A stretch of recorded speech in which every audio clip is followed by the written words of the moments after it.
Okay, so welcome everyone. Shana Tova. Um, this is a sort of a happy New Year presentation. It's not quite apples and honey, but it's very sweet for the most part. Um, it's good to see some of you again. Many of you have heard me before with CSP presentations, and as Cheryl mentioned, most recently I've done a series of 9 sort of deep dives into different synagogues around the world that are both favorites of mine or ones that I had recently visited and photographed. This talk, in a sense, could be part of that series, although we're going to look at a lot of synagogues in 1 hour today or a little less. But these are all synagogues that I recently visited on a trip in Piedmont or Piemonte, the region of Piemonte in Italy, back in the summer of 2023. I continued to be on the road a lot. This summer I was in Romania for several weeks documenting synagogues, and I've been also traveling around the United States. So lots of new material keeps percolating to the surface. So some of you may not know where Piedmont is. Most of you, if you've been to Italy, you've probably been to Rome and Florence and Venice. I did give a lecture earlier online about the synagogue in Siena. Piedmont is one of the most beautiful regions of Italy, but probably one of the least known to Americans. Turin is the capital. The name Piemonte means the foot of the mountains, and it's at the foot of the Alps. And this map, which is sort of a topo map, it's actually a Google map, you can see the mountains in Switzerland and in France surrounding the valleys. This is the sort of end of the western end of the great fertile plains of northern Italy, the breadbasket of the country. And Turin is the capital. It's not too far from Milan and Genoa, the big port city on the south. Piedmont, let's go back here. Must have cut that. Piedmont is this area here, and in the from about the 14th century until present day, Jews have been settled here, scattered through many different towns. The political situation over the centuries was very varied because different forces ruled different sections of it. And while we think of it today as a contiguous and homogeneous unit, there were, as in much of Italy, there was a fragmentation of power.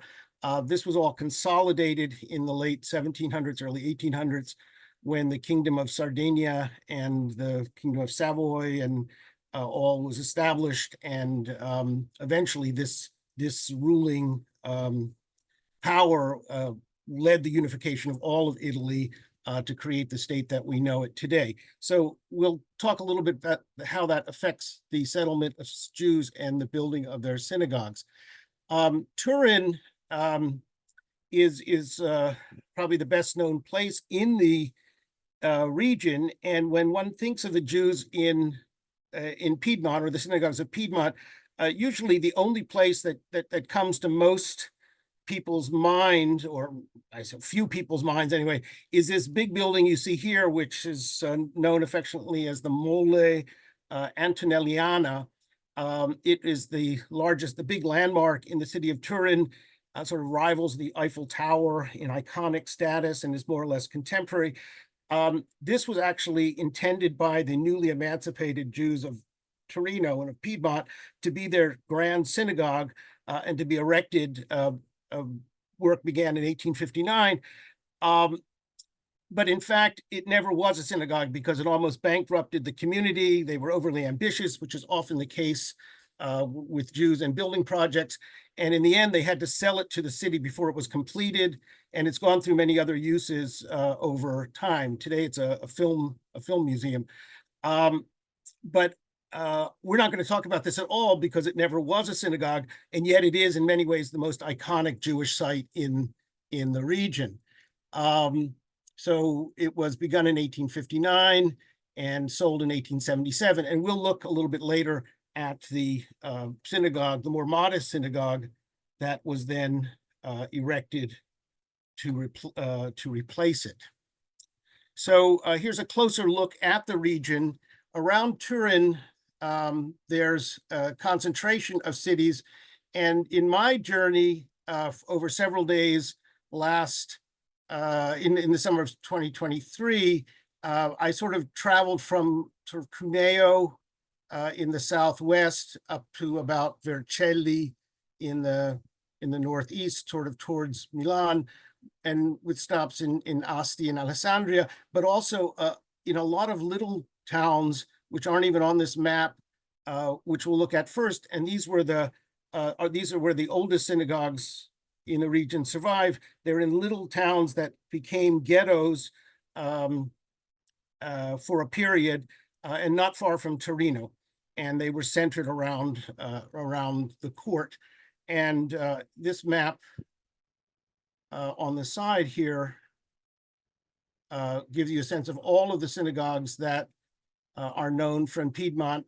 And there were a few others which are no longer there, and they're shown in the lighter lettering, but all the heavy bold prints, they're still extant buildings. So we're going to look at Carmagnola and Cherasco and Cuneo, Saluzzo, Mondovi, and a few others, Casale Monferato. Tourists for many past decades who've made the journey to Piedmont and visited Jewish sites usually have only been able to visit the synagogue in Torino, the main synagogue, and the beautiful synagogue in Casale Monferato, which was opened as a museum in 1968. It was restored and opened as a Jewish museum, and we'll take a look there. So Cheryl mentioned David Kaufman. My companion on this trip was my buddy David Kaufman, who you see here, with our guide and friend Baruch Lampronti, who was so generous to spend so much time with us, taking us around to these places. Baruch is works for the Foundation for Jewish Culture in Italy, Jewish Heritage Culture in Italy, and he writes a lot of the material on the Visit Jewish Italy website, which I recommend. And he's also been on the Cultural Heritage Commission for the Jewish community of Torino. He's the grandson of a famous rabbi. He has deep roots in the community here, very knowledgeable. And importantly, he's the guy who holds the keys to a lot of these synagogues that are still closed to the public, although now through the community or through the foundation or through Baruch, it is increasingly easy to gain access with advance appointments. I also want to give a shout out to our friend Jill Dannenberg, who traveled with us, who took this picture. And she's an artist, so she looked at everything differently than David and I do. But it was instructive. So we started the trip in Carmagnola, which is one of the oldest sites. And it's been recently, well, within the last 10 years, fully restored. The restoration actually began, almost 25 years ago. But it took a long time. This effort to recognize, document, and restore these abandoned synagogues began already in the 1960s, but it didn't pick up until the 70s and 80s with more interest. And it wasn't until the late 80s with the signing of a new accord between the Jewish community and the Italian government, which recognized Jewish patrimony as part of Italian cultural patrimony and made Jewish communities, gave them the opportunity to access public funds for the preservation of historic monuments, that the whole thing movement picked up. And it was part of a national and international movement of which I was a part in the 90s and 2000s, recognizing the extreme danger of so many Jewish historic sites, but also the responsibility for caring for these places. Most of the focus, the public focus, the international focus was always on Venice. And indeed, that's how I got involved in Italian Jewish culture back in the late 80s. But as we will see, the collection of synagogues in Piedmont equals in beauty and in the integrity of what preserves the five well-known preserved synagogues in Venice. So it's easy to visit Venice. It's not so easy to visit Piedmont. So the foundation that I mentioned and the community in Torino, which owns most of these sites, and other international organizations are working to develop a kind of tourism infrastructure for Jews and others, so these sites can be visited either individually or as part of a cultural heritage route. Similar routes exist already in Spain, in Alsace, in Poland, and the Czech Republic. So the precedent for doing this is there. The Italians have been a little slow to do this, but the work they're doing now is really quite excellent. So you can see that Carmagnola has been opened. There's a banner in front of the little building. It's a very almost anonymous building, and it's a museum, and there's a permanent exhibition that's been created about all the synagogues in Piedmont on the ground floor.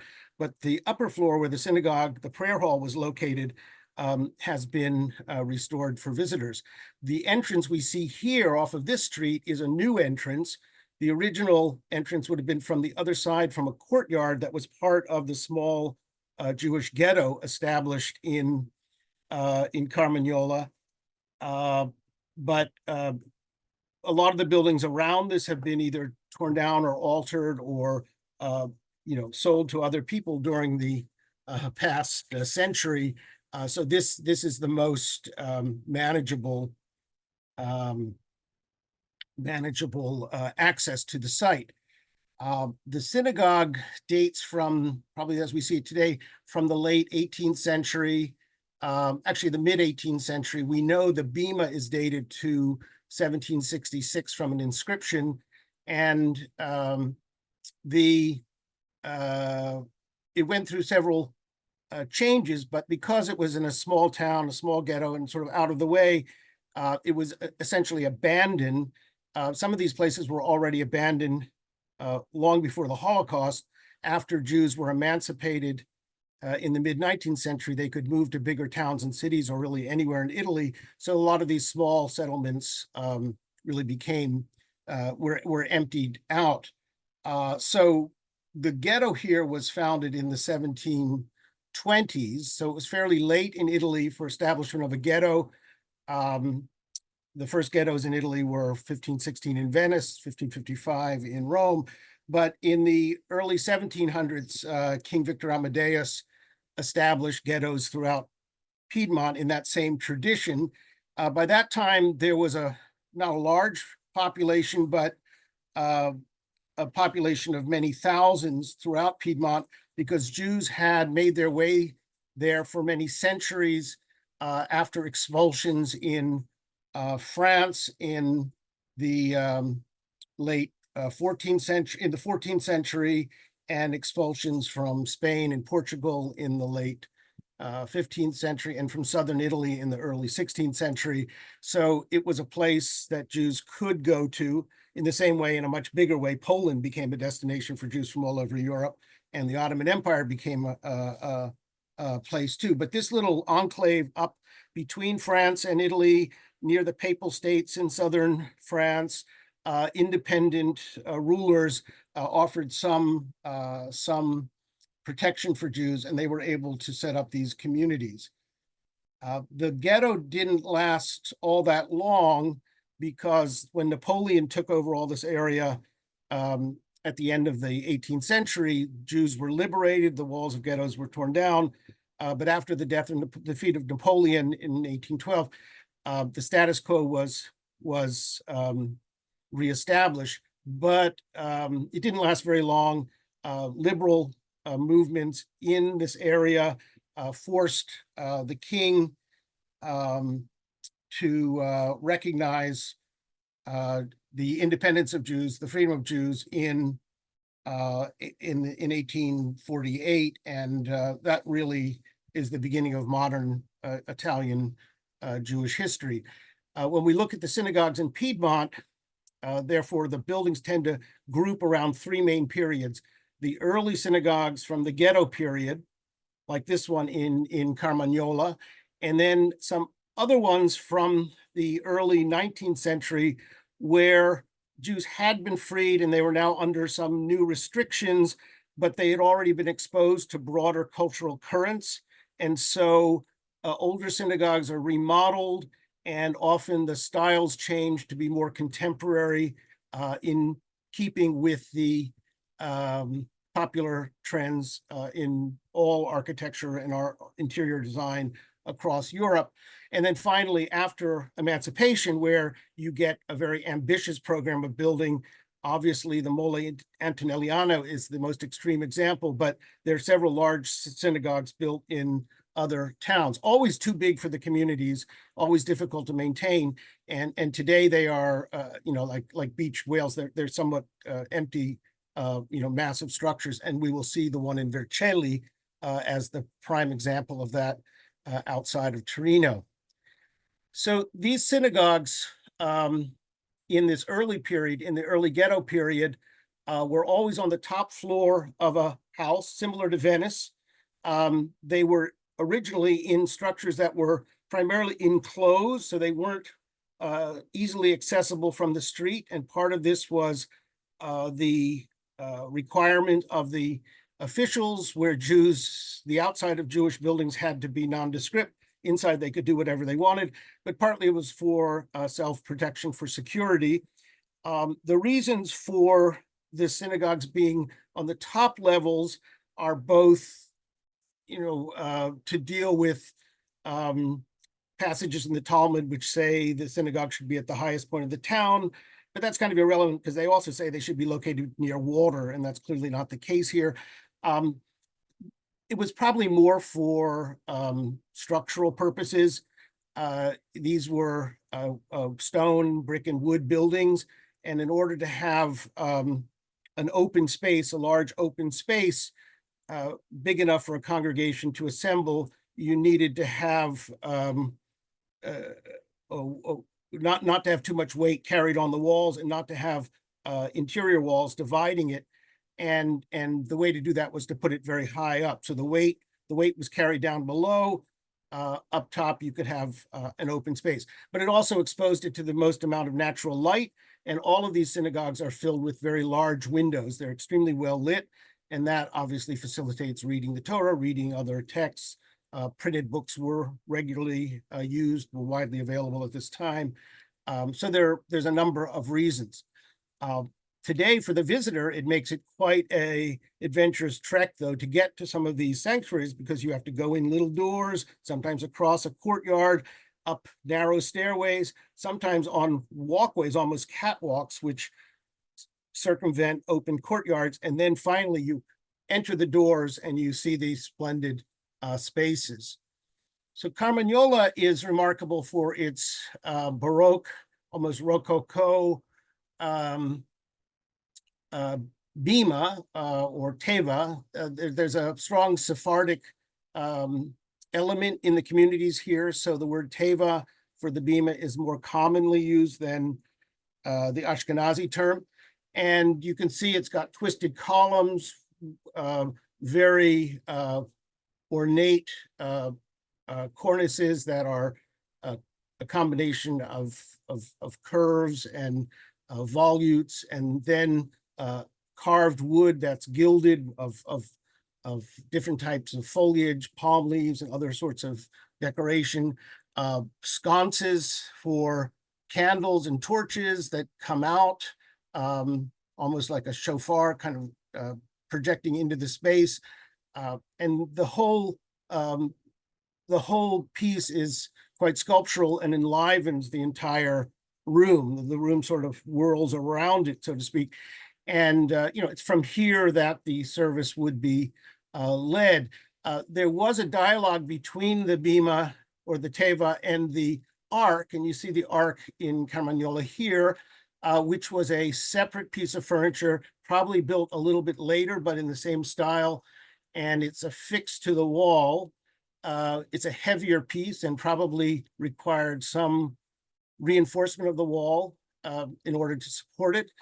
And there's a dialogue, but because of the central location of the bima in the Ashkenazi tradition, rather than having it on the opposite end of the room in the more traditional Sephardi tradition that you see at in Amsterdam, or you see in London and Bevis Marks. The space really has a very centralized feel. There's a flat wooden roof, but later we're going to see in the same arrangement, when there are more resources, later in the 19th century, there'll be a tendency to have some extravagant vaulting in the center of these spaces as well. There's a lot of light coming in the windows. You see the window shades are pulled, but if you look around, you'll see there's also these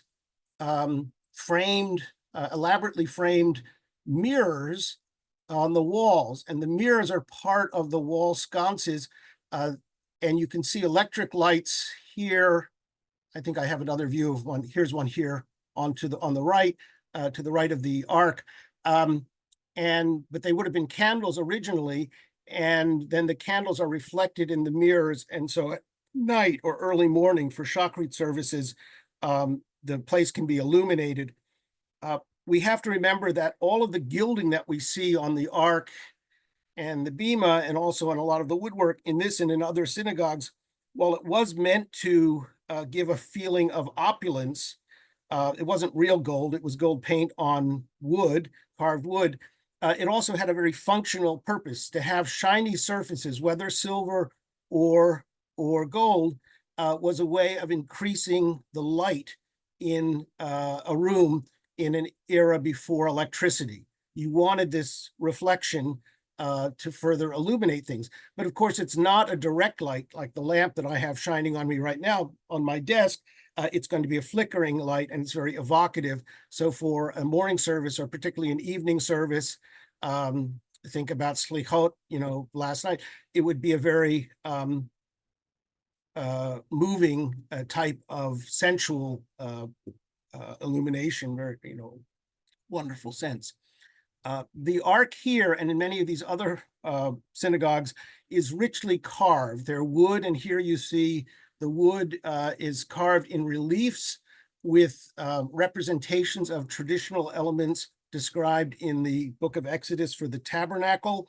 And we have these same symbols going back to medieval manuscripts.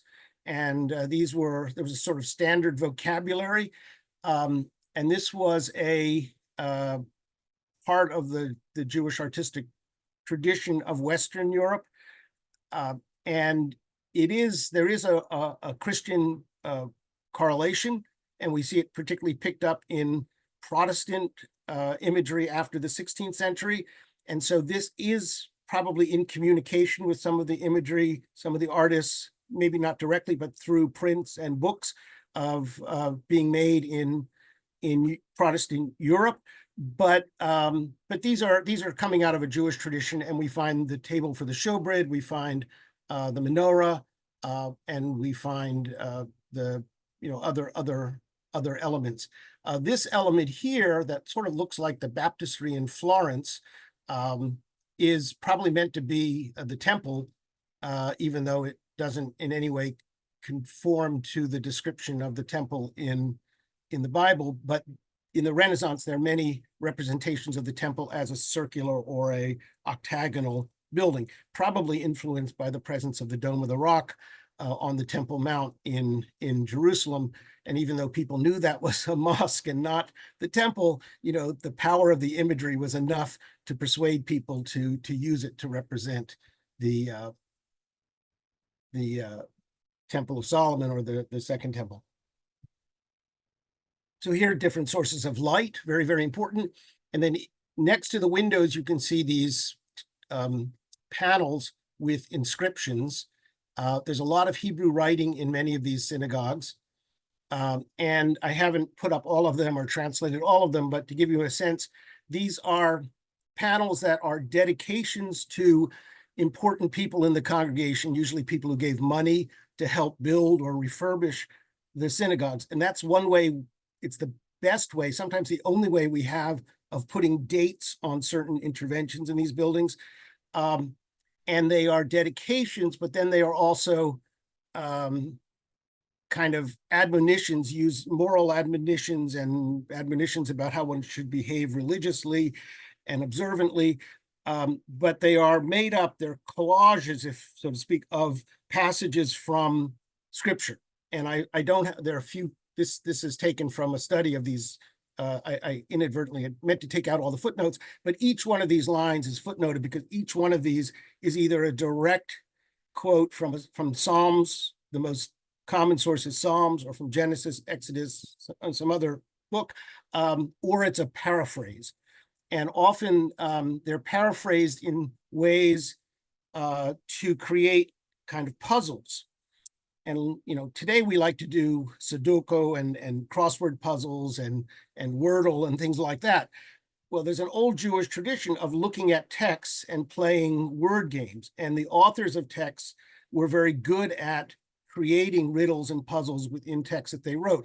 So part of it is, number value of letters and second and third meanings based on other words that have the same numerical meaning based on the total numerical value of each letter, because each letter is also a number in the Hebrew calculation. But often there's alliteration and there's rhyming, and then there's transposition of words to give additional meanings. And none of us are good at it today. But there are, specialized scholars and scriptural scholars who still delight in this. And we find this in synagogue inscriptions like this one. We also find them in many of old gravestones as well. It's a special art to read gravestones. So there are different levels of meaning in a text. There's a literal meaning. There's a meaning referring to different scriptural passages, but there's also symbolic meanings, and there are even kind of meanings that refer to the coming of the Messiah and other prophetic events. So we see these around the synagogue, and this becomes the norm in many of these. This is the norm in many of these older synagogues. Significantly, there is no Italian anywhere in any of these synagogues today. That's all you would find, or a mix of Italian and Hebrew. That doesn't happen until the mid-19th century. The older synagogues only use Hebrew in their decoration. Here we can see the women's gallery. We enter the space from here, and then over the doorway, carved in wood, is this is the gate of the Lord from Psalms. Happy is the man that hearketh to me, watching daily at my gates, waiting at my doors. That's from Proverbs, and so on, a passage from Genesis. And then above that is the women's gallery. In a minute, you'll see the women's gallery is fairly open, which is interesting, but I think that may be a later modification. Here, we have a window that is covered with a grill, and this is from the vestibule of the synagogue into the main prayer hall. But it's quite likely, I think, that originally the women's section would have had similar grills to this one, because that was common in the 18th, 17th, and 18th century, obviously in places like Venice, we know, but in the synagogue in Livorno, which has been destroyed, but we have representations of it before it was destroyed in World War II. And it had these very thick grills, so it was difficult for women to look through. Also in Venice at the Scuola Cantone and other synagogues, similar sorts of things. Just a detail of that. And here you get a good sense of the gilding. More of these cartouches. We have pine cones and other, and I don't know if that's a pine cone or an artichoke, but pine cones, artichokes, and pomegranates are all common motifs. Sunflowers, also common motifs. Roses in Jewish imagery. This is all done with stucco. And there's the grill from the vestibule looking into the sanctuary. And my guess is when the synagogue was first built, that's probably what women had to look through as well to get a view of what was going on in the main prayer hall. This is the women's gallery today. It's been refurbished, entirely rebuilt, because this was had collapsed and was disappeared, I believe. And this is the view now from the women's gallery, with a clear view looking down into the sanctuary. Okay. So the form at Carmagnola is repeated a few other times. Cherasco and Mondovì are the best examples that survive. And we'll look at those fairly quickly. A lot of the same things that I said about Carmagnola we'll find here. These are some plans, though, and it gives you some sense of the elevation. This is Cherasco, so you have to go up a couple flights of steps to get to the prayer hall, big windows. You see in plan, the tevah is in the center and everything revolves around it. And it's opposite the ark or the aron there. There's also several little rooms, and we do find that many of these spaces, either at their inception or more likely added on over the years, were associated with little classrooms for students, maybe offices and other facilities for the community. Most of these communities were still quite small, only a few hundred people at their biggest, so they didn't have to, they didn't need a lot. But often we assume apartments in the building of the synagogue were for the rabbi, and most of the services for the communities were generally focused in a single building or within that single courtyard of the ghetto. I think I have a couple population numbers here. Let's see.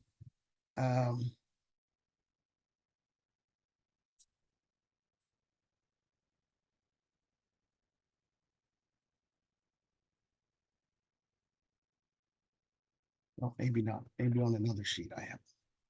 Oh. Yes, okay, here we go. So in the second half of the 17th century, because of new arrivals from France and from other places, it's estimated the total population of Jews in Piedmont was over 2,000. Doesn't sound like a very big number, but most Jewish communities in Italy at that time were based on a single family who would be there as a doctor or a banker, and it would be all of the immediate family members and their servants and retainers. So it could be just 20 or 30 Jews in a single town. And in 1761, there was a census, and that numbers 4,192 Jews in Piedmont in 808 families, and with the largest community in Turin or Torino of 1,317 people. And then the population grows significantly after emancipation. Grows in the cities, decreases eventually in the smallest towns. So here we have another elaborate tevah. Here we do see vaulting, helping to support the roof. We're again on the top floor. We know something of the date of this because there's a basin for washing, ritual washing, when you first come into the synagogue, right at the point where the vestibule meets the synagogue after coming up the steps. And there's an inscription here that's dated 1797. I will wash my hands with purity. I will encircle your altar, O Most High. And it identifies these two brothers, Nathan and Abraham Benedetto, as the donors. And because this is put there in 1797, the best bet is probably the synagogue itself was remodeled at that time. But we really don't know, because we know that pieces of furnishings were added individually over the years as offerings to the synagogue for different occasions by wealthy members of the community. A broader view, it's a very small space, but again, very elegant. And here, too, if you look through the tevah, you can see that the women's gallery in this iteration is fairly open. It's high up, but it is open. The restoration of these buildings, this one began, I think, around 2000, had to strip off some later accretions to get to the 18th century look. And there were a lot of kind of philosophical debates common throughout much of the world of historic preservation. And what is it that you want to preserve? But because older synagogues are so rare, and the period of significance for these communities is this earlier period, generally later 19th century and even early 20th century additions when they were there were removed by the conservators, the restorers. Documented, photographed, and everything first, but the intent was to strip it back to this mostly 18th century look. These are all carved in wood. They look like stone. They're painted to look like marble. Today, this is a very expensive thing to do, this faux marble, because labor is so expensive. But back then, labor was cheap. Labor cost nothing, and materials were expensive. So wood is plentiful in Piedmont, but to have a marble column would be, so impossible for these small communities. But the idea is to make it look that way. We don't know who made these. We know who gave them often from inscriptions, but the general thought is that the craftspeople were not Jewish. They were local woodworkers and stone cutters, and then members of the Jewish community would work with them, or a sofer, a scribe, would then do the Hebrew inscriptions.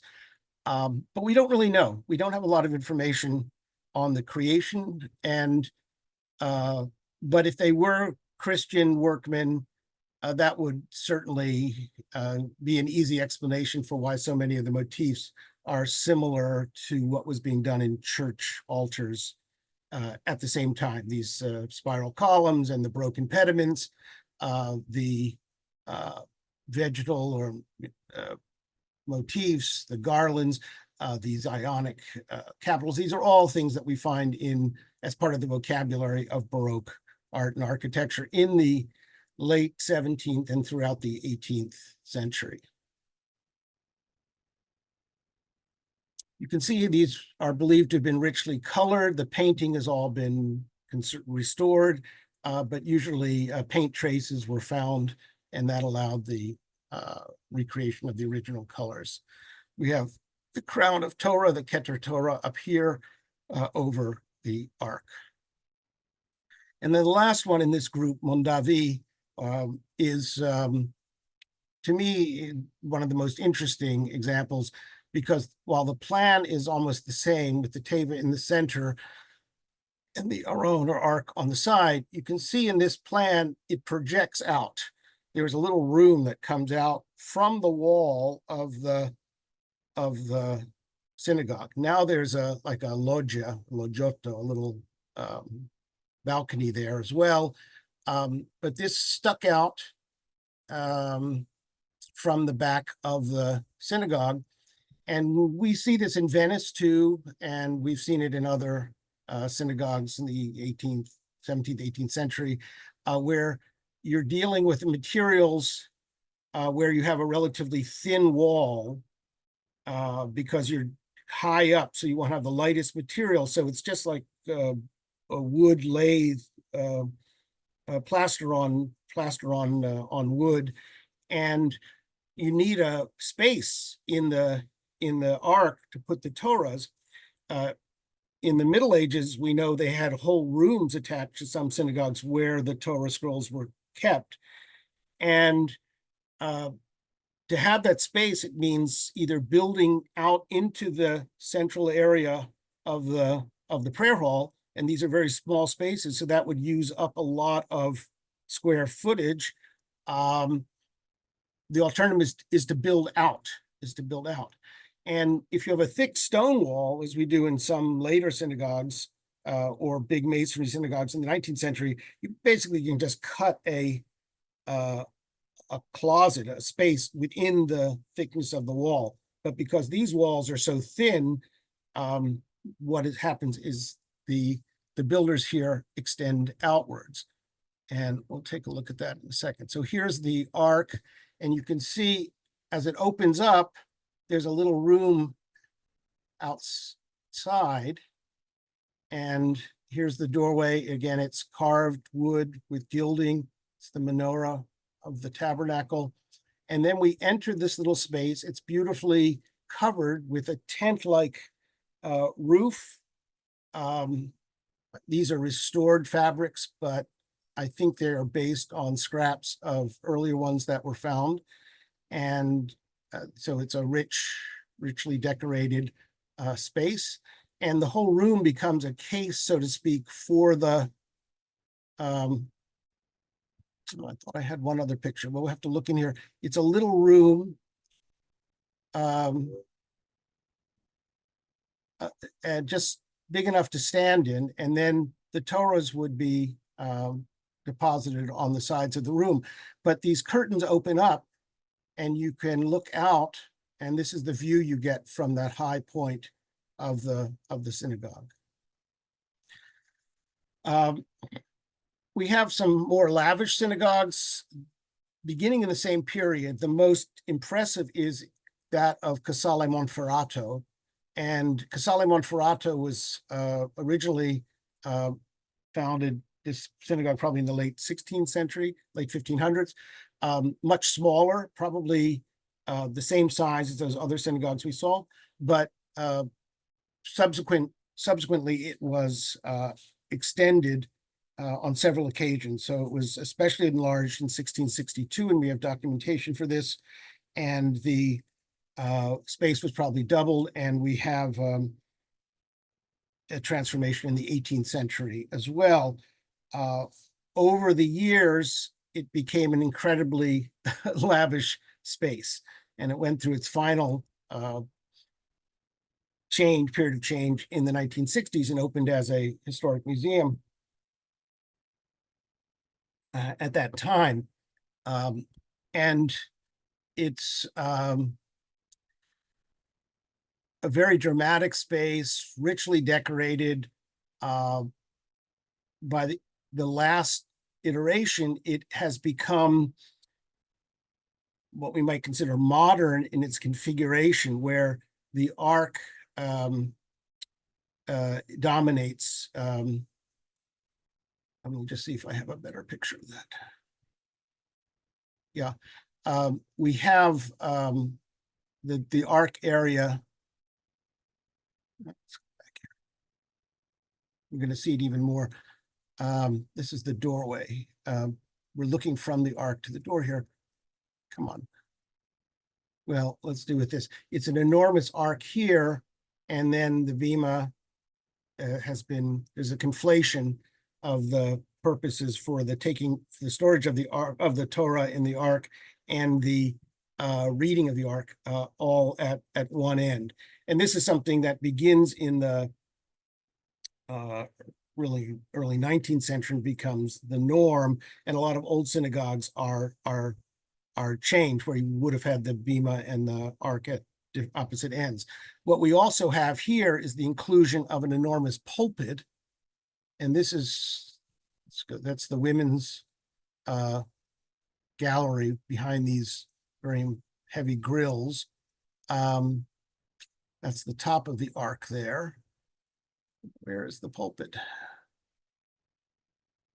There we go. The pulpit, there's the ark. You see how big it is, and with this platform in front for reading. And the pulpit, this is borrowed from Christian churches, particularly from preaching churches, Franciscans and Dominicans. But it's a sign that, and this last iteration, sermons are becoming more important in the service. And it's built on the wall under the windows, and then opposite the space with the galleries. Most of this change took place in the 1850s and 60s to reflect these more modern tendencies.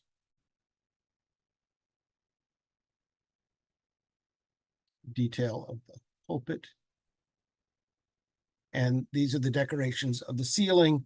And here we're getting a mix of this Baroque Rococo incrustation of decoration, if you will, and also signs in the painted decoration of some popular motifs that are popping up in the late 18th, early 19th century of neoclassicism. And this is a sort of trompe-l'oeil, that is trick of the eye type of painting, where we have a flatter vault, but it's painted to look like it's rising as a dome and then opened up top. And then all of these vases of flowers, which are really quite stunning. This tradition continues well into the 20th century. I've been documenting the wall painting in a lot of American synagogues. I don't think there's any direct connection with Italy, but the same type of illusionistic painting of pots of flowers and birds and other sorts of things begins to appear in a kind of theatrical type of synagogue decoration that's popular in the 1910s and 20s. We see it in Ukraine, in Lviv, and we see it in around Boston and Providence. The history of this type of decoration still needs to be written. We're just beginning to collect information. Flanking the ark are some big reliefs of the temple in Jerusalem and other related scenes. So it's like the kinds of reliefs we saw on the arks of the earlier time, but on steroids, very, very big panels decoration. So two other synagogues that show change and different adoptions of different elements and styles from Piedmont from the early 19th century are Saluzzo and Cuneo. And Saluzzo, the building is not remarkable. It is an upper story synagogue like the others. You can see in its current configuration, it has adopted the 19th century combination of bima and ark at one end of the synagogue sanctuary. It has a women's gallery right above from where I'm shooting this picture. It has a more classically influenced ark reflecting some of the tastes of the 1820s, 1830s. But the most remarkable thing about Saluzzo is something that was only discovered during the restoration. And I'm going to show you that just a second. These are scenes. That's the ark. You can begin to see it in this dark patch over the ark in the lower left.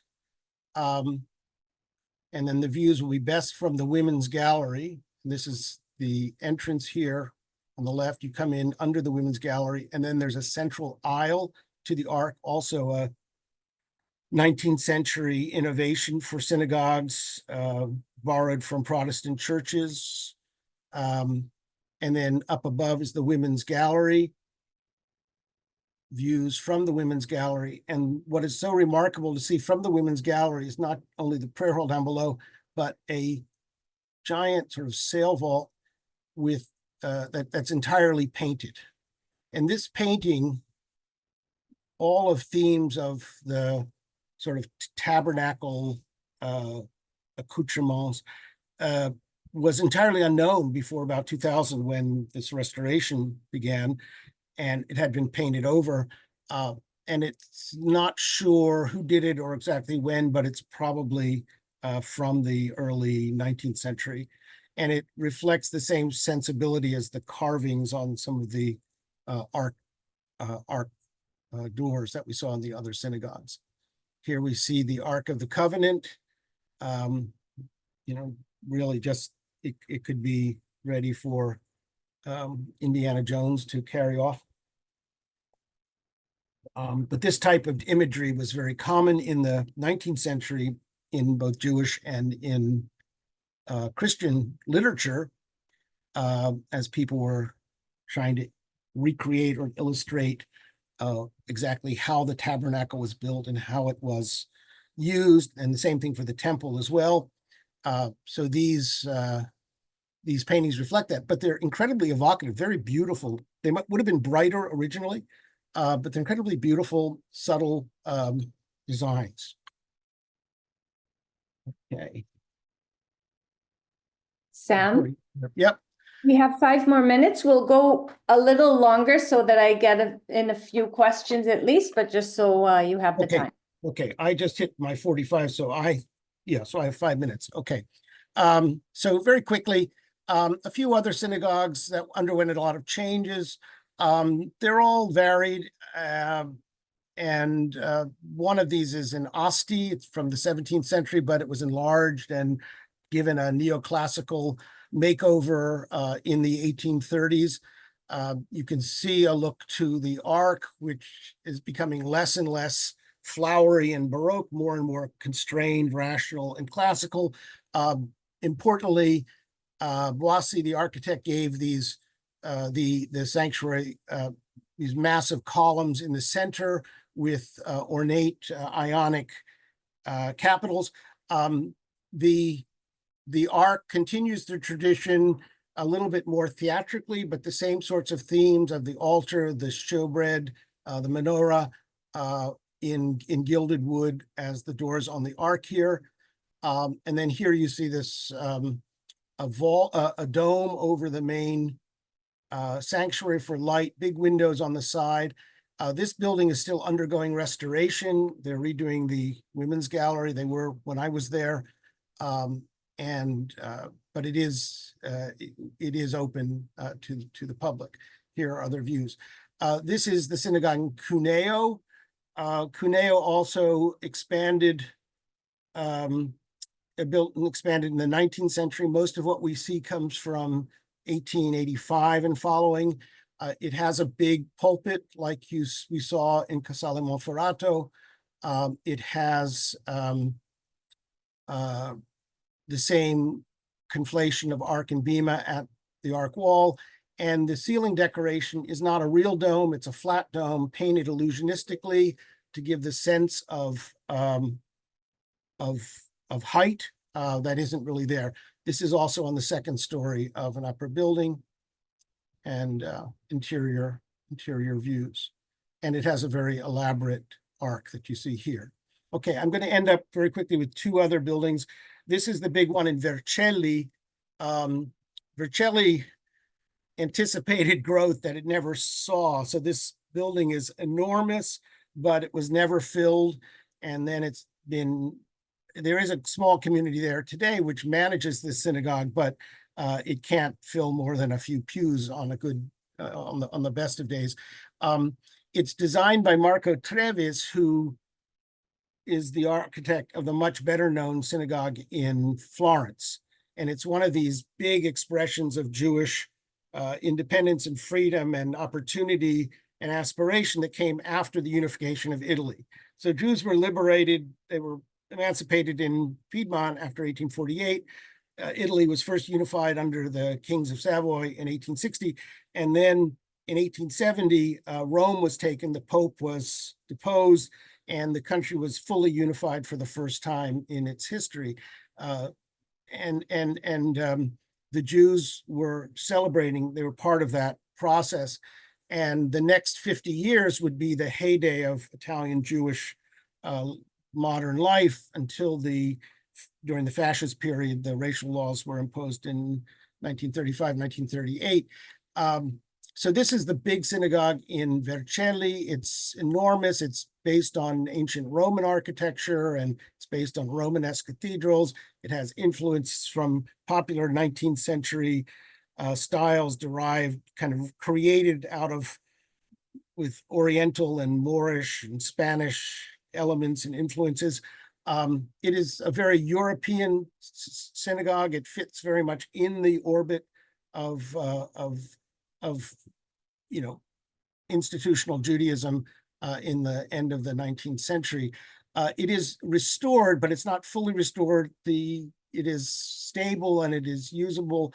I think the intent is never to fully restore it, but to show the effects of age. This has been done in Pilsen, in the Czech Republic, and in many other large synagogues too. But you can see how elegant it once was. And again, the doors here, but the doors I believe here are not of wood that are painted, but they're actually of bronze. Here's the Moorish influence above the ark. Here's some of the panels. Again, it's the same motifs that we've seen, but more expensively done. And stained glass as well, and a big pulpit too. And then to close, we come to Turin, this is the building that was built instead of the Mole Antonelliana at the end of the 19th century, in the 1880s. And it's a two-towered building, similar to things that were in Europe, common at the time to reflect ideas of some people for what the temple in Jerusalem looked like. It has some Moorish elements that are taken from, is the style of the day. But this was severely bombed. Everything inside was destroyed in 1942. It was rebuilt after the war in a very perfunctory way. In 1990, it was restored, but it's still a very empty, cold, and not very inviting space. And it's not used very much by the community, except for big community events and for the high holidays. But the main synagogue is a new synagogue that was created in the basement of this in 1972 by a Jewish architect and engineer, Giorgio Olivetti. And this is just a beautiful, beautiful space and a wonderful place for community prayer. And this is the regular synagogue. This is where the congregation has Shabbat every week and daily services when they do.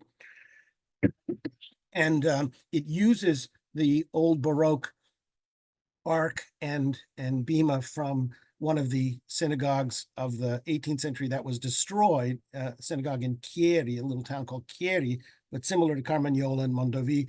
And then it creates this synagogue in the round. The vaulting, much of the vaulting is the original vaulting supporting the synagogue up above. So this is from the 1880s, and then it's been adjusted to allow congregation. And then there's an ambulatory that's been built around it. And you can see these modern sort of concrete block walls that create the passageway. And this is where the community exhibits a lot of the treasures of its past, the Judaica in its collection. So if you go to Turin and you're there for Shabbat, this is where you'll have services, most likely. And there is an active community there, and of over 1,000 Jews. It's one of the largest after Milan and Rome. I think it's the third largest Jewish community in Italy. So there is real Jewish life in Torino if you go. And we just end, it's the holidays, and we'll look at this ark, and it's an interesting view of old and new. It's the ark from Chieri, which is from the late 18th century. And then around it is this wall from the 1970s. So it mixes the construction. Above it is the vault, probably from the 1880s. So 3 different periods of Piedmont history. Okay, thank you. Sam, thank you. This was unbelievable. I have many, many questions, so I'm just going to jump right in and try. We're going I'll try to open them. I'll try to answer them. Yeah. But we'll, so I'll start with a quick one. Other than the last one that you showed and mentioned that there's an active Jewish community, are any of the other synagogues in use as synagogues? Yes, actually, a lot of them are technically active as synagogues, but it doesn't mean that there's regular services there. There are small caretaker communities. They're all owned by, well, actually, there are 2 communities. There's the community, they're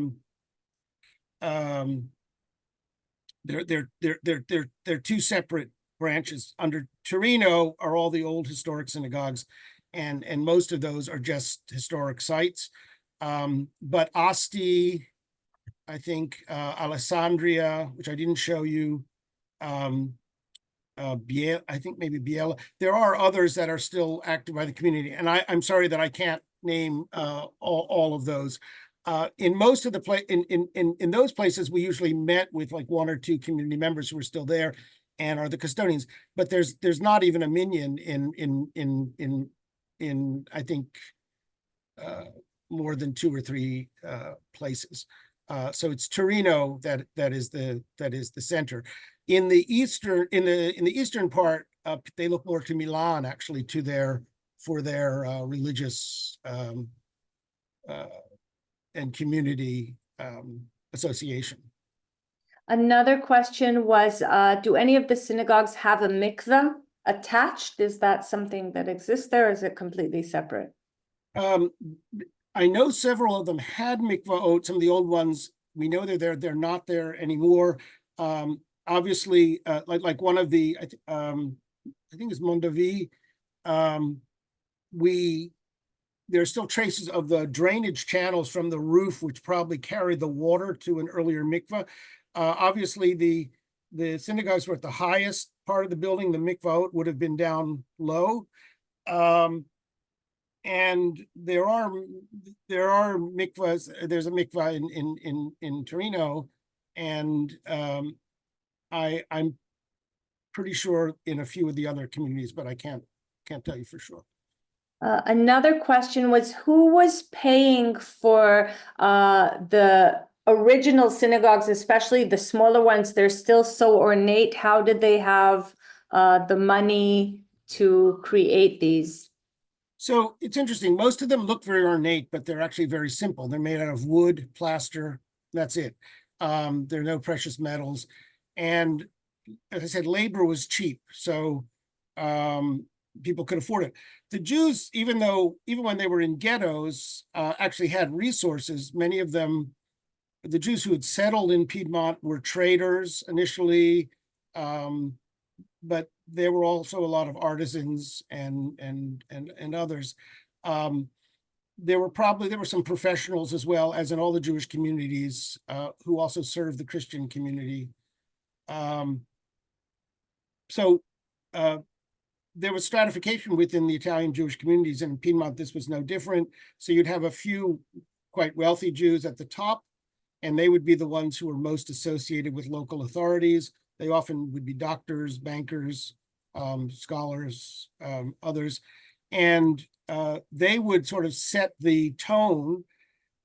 Many of them were doing trade, and that's how they had their money, and then they would make donations. So in Carmagnola, the inscriptions usually are in honor of individuals, and all those individuals are probably people who had wealth in the community and made donations to the synagogue. And then you have to remember that, within a closed community, unlike today in America, where Jews give their money to, 1,000 different sources, or a 1,000 different places, hospitals and universities, and human rights organizations and museums, as well as to Jewish communities. There, if you were giving money, leaving a bequest, it was almost certainly going to go to the community, but the community then would take care of, burial and education and all sorts of other life cycle events.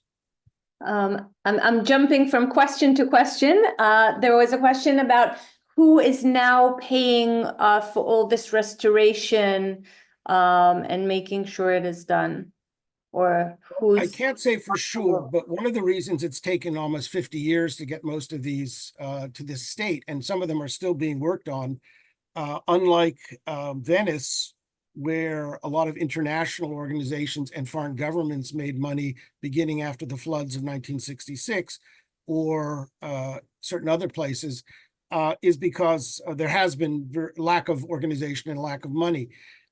Until, for a long time, it was the Jewish community of Torino that was responsible, and they had their own concerns. First of all, taking care of their own big synagogue, which was restored finally in 1990, and then the lower synagogue in the 1970s, building that.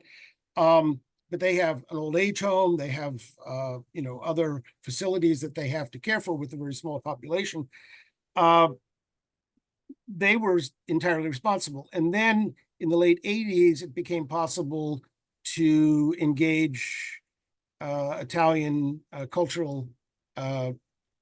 government cultural agencies involved to provide some funds. So you'd have to raise a certain amount. I think it was about 50%, and then you could apply for other funds. Now there's EU money that is also available to some of these projects. So I can't tell you the breakdown, but based on other places, it's a mix of Jewish community work, which lays the groundwork, and then trying to get some government, local civic government. So it's the municipalities in some of these towns which are actually kicking in and actually taking charge of administering some of the buildings once they're restored. And then the regional governments, federal, national, and then EU. And then there are some independent foundations. The foundation that I mentioned, this Foundation for Jewish Heritage Culture, which is based in Rome, they are trying to raise money for this as well. But mostly what they do is cultural programming. So they do educational, they have exhibitions, they have lectures, they have websites, all of that kind of stuff to make this better known, so that the more people who are interested, more people go, then there's more funding available. Right now, there's no tourist, just building a tourist infrastructure is the primary goal in these years, right? Lovely. So that's a good segue for a major question, which came up here a few times. If someone wants to visit these synagogues, I understand there's not yet a set organized tour, but how would anyone go about seeing these places? Well, some of them have regular hours. So if you go to Torino, you can go. If you go to Casale Monferato, you can go, and they're open, I think, every day. You check their websites. But you really want to, I see my sister Ruth has put up the Foundation for Jewish Cultural Heritage in Italy, and she's put the link in the chat. And that's the first place for both the historical information and not just for Piedmont, but for all Jewish sites in Italy to get information. For religious life and to visit the synagogues, also, the Jewish community of Torino has some resources, and I think some regularly scheduled events.